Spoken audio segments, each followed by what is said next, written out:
Okay, let's dive right in. The sources we're looking at today are they're fascinating, but Mhm. also incredibly difficult. We're wading into parasite. Yeah, children killing their parents. And we have two cases that couldn't be more different in how their stories unfolded. On one hand, you have the Menendez brothers. The story that's been debated for decades, Yep, right? This whole narrative of greed versus, a lifetime of trauma. exactly. And then on the other side, you have this recent, incredibly raw tragedy with Rob Reiner and Michelle Singer. It's just Uh-huh. immediate, public. So that's our mission for this deep dive. We want to really unpack the competing stories from the Menendez trials Yeah. and then hold them up against what we're seeing emerge from the Reiner Singer You case. want to show you how the narrative of a crime gets built. Is it slowly, piece by piece, over years of appeals? Or is it framed instantly by these, shocking public events? Let's start with the one that basically defined the 90s. Lyle and Eric Menendez. Lyle's 57 now, Eric's 55. Convicted for killing their parents, Jose and Kitty, back in 1989. And the conflict was there from day one. The prosecution's story was simple. They did it for the money. A cold-blooded, premeditated hit for a $14 million inheritance. But the defense came back with something explosive. They argued it was manslaughter, that the Hmm. brothers acted out of this honest, though unreasonable belief that they needed to defend themselves after a lifetime of abuse. And that fear defense, I mean, it completely threw the first trial into chaos. What you have to remember is that the prosecution, well, they failed spectacularly the first time around. Because they had separate juries for each brother. Right, and both of them deadlocked. It was a mistrial across the board. And that split is so important. It tells you just how persuasive that abuse narrative was right out of the gate. Yeah. For Jose's murder, the first count, both juries were split right down the middle. A perfect 6-6 split. 6 votes for murder and 6 for manslaughter or not guilty. It's a perfect reflection of that central question. It means half the people who heard all that evidence believed the abuse was real enough to, provoke what happened. They just couldn't get to premeditation. So how did the prosecution recover from that? For the second trial, what was their strategy to make sure they got a conviction? They just doubled down hard on the financial motive, pure greed. Their theory was that Jose was disappointed in his sons. Right, Lyle's spending his suspension from Princeton for plagiarism. All of it. And because of that, Jose was about to cut them out of the will, so they killed him to stop that from happening. But this is where it gets so interesting because the prosecution's own witnesses seem to blow a hole right in that theory. A massive hole. They call Jose's sister, Marta Cano, and his brother-in-law, Carlos Peralt. Who's the executor of the will. Exactly. The executor. And they get on the stand and testify that Jose had already told the boys they were out of the will. He told them months before the murders in the summer of '89. So the motive to kill them to prevent being disinherited? Yeah. It's gone. It just disappears. So the prosecution had to pivot a bit, arguing it was more about revenge, about seizing the money they felt they were owed. And they had other evidence that pointed to a cover-up.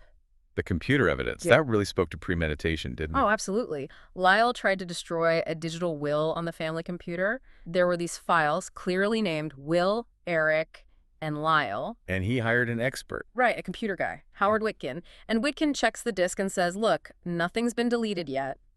But then Lyle asks him to just reformat the entire hard drive. Just wipe it clean? Yeah.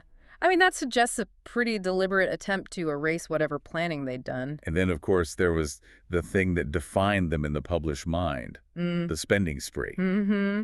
The Rolexes, the money clips, all charged to their dead father's card. Eric buys a new Jeep Wrangler. He hires a full-time tennis coach. It just looks so callous. The optics were just awful. It perfectly reinforced the state's narrative, even though technically they were spending life insurance money, over $300,000 each. That was legally theirs. But it let the prosecution bring in the legal hammer they needed. The special circumstance of lying in wait. Okay, we need to break that down. What exactly does lying in wait mean here, and why was it so critical? Lying in wait basically means you hid your purpose and ambushed your victims. It completely kills any argument that this was spontaneous or done in the heat of passion, which is what the defense was pushing for.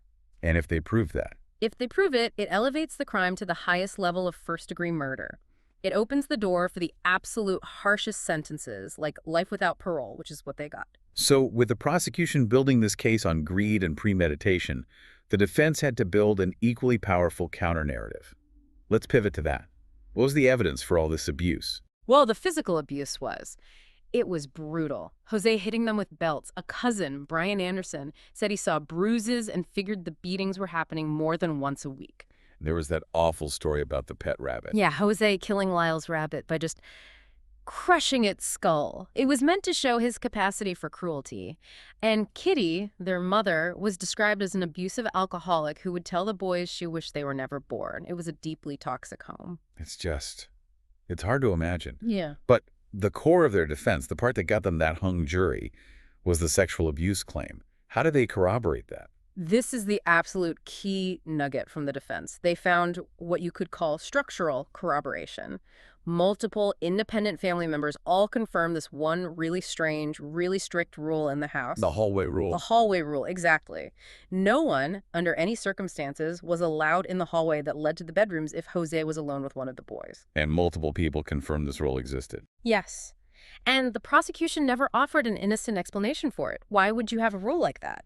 The rule itself became evidence that something secret, something deeply wrong was happening back there. It's one thing to have a claim. It's another to have a documented, bizarre family dynamic that multiple people confirm. And speaking of testimony, let's talk about what was excluded in the second trial.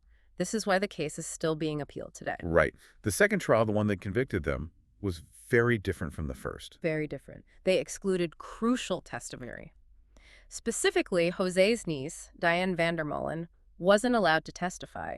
In the first trial, she had told the jury that when Lyle was just 8 years old, he told her that Jose was forcing him to massage his genitals. Wait, so the first jury heard direct corroboration of abuse from a family member, but the second jury, the one that sent them away for life, didn't get to hear that. Precisely. The defense argues, pretty compellingly, that by taking that piece of evidence away, the court denied them the full picture. It might have pushed that single jury toward manslaughter instead of murder. And that brings us to the actual shooting. Eric's testimony was all about immediate, overwhelming fear. What was the trigger? Eric testified that Lyle had confronted Jose a few days earlier, threatened to go to the police. Jose threatened to ruin his life, so the tension was at a breaking point. Then, on the night of the murders, Jose ordered Eric to his room and said, "I'll be there in a minute." And that was the moment? That was it. Lyle stood up and shouted, "You're never going to touch him again." And Eric said they just panicked. They knew their parents had guns in the house, and they believed if Jose got out of that den first, it was all over for them. That's the fear they argued drove them to get the shotguns. An unbelievable story. Decades of legal battles, a life sentence.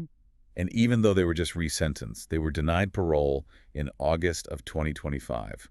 A really complex, hidden saga. It is. Now, let's just pivot completely. Imagine that entire decades-long process, all the hidden details, the legal fights. Imagine it all compressed into, like, a 48-hour news cycle. Where the conflict isn't hidden in a hallway, it explodes in public. Exactly. Let's move to the Reiner Singer tragedy. It's a brutal, tragic story, but the narrative is unfolding so much faster. When you look at the basic facts, they seem so stark. The director, Rob Reiner, and his wife, Michelle Singer, found fatally stabbed in their home. And their son, Nick Reiner, who's 32, was arrested almost immediately. But what's so fascinating here is the immediate public context. We have a timeline that starts just hours before the bodies were found on that Sunday morning. The family was at Conan O'Brien's Christmas party. And that's where everything just blew up in public. Multiple sources say there was a loud and heated argument right there at the party between Rob, Michelle, and Nick. It was so tense it supposedly quieted the room. Guests were uncomfortable. The parents ended up leaving the party early. And the details about Nick's own behavior at that party, they're so chilling in hindsight. They really are, because they immediately framed the tragedy for the public. Guests said he was behaving erratically, even creepily. He's at this formal Hollywood party, but he's wearing a hoodie, has a blank stare, and was apparently freaking everyone out by just going up to people and asking if they were famous. It wasn't hidden abuse. This was public volatility. Hours before the homicides. And then their daughter, Romeo Reiner, finds them. She calls the police, and what she says to them is critical to how this story is initially understood. Right. She immediately tells the officers that Nick has a history of mental illness and substance abuse, and that she felt he was dangerous. So the family mythology isn't something dug up years later for a trial. It's the immediate context given for the crime by a family member at the scene. And the sources back this up. A long documented battle with drug addiction.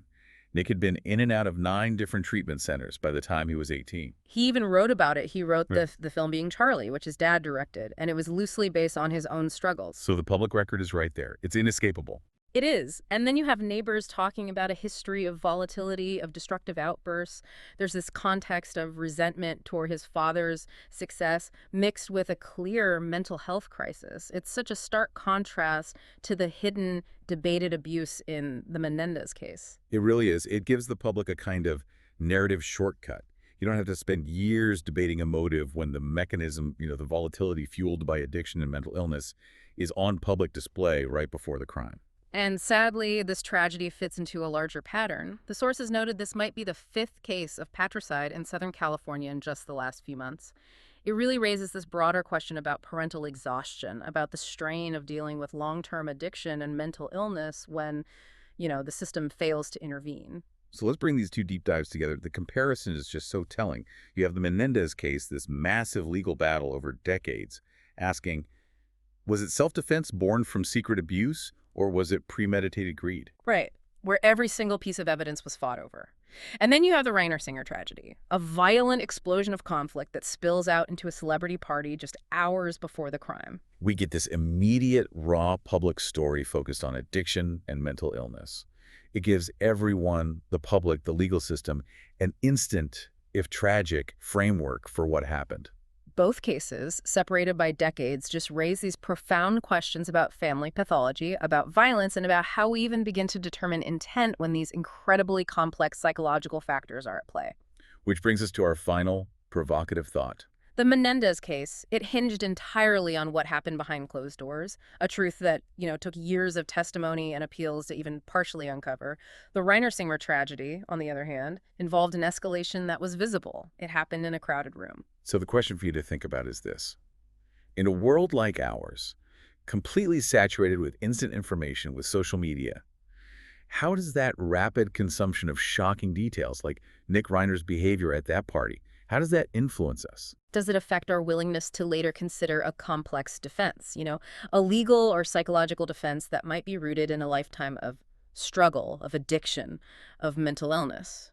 Are we more skeptical of the trauma we can't see or the public crisis that we can? That's something to think about. Thank you for joining us for this deep dive. We'll see you next time.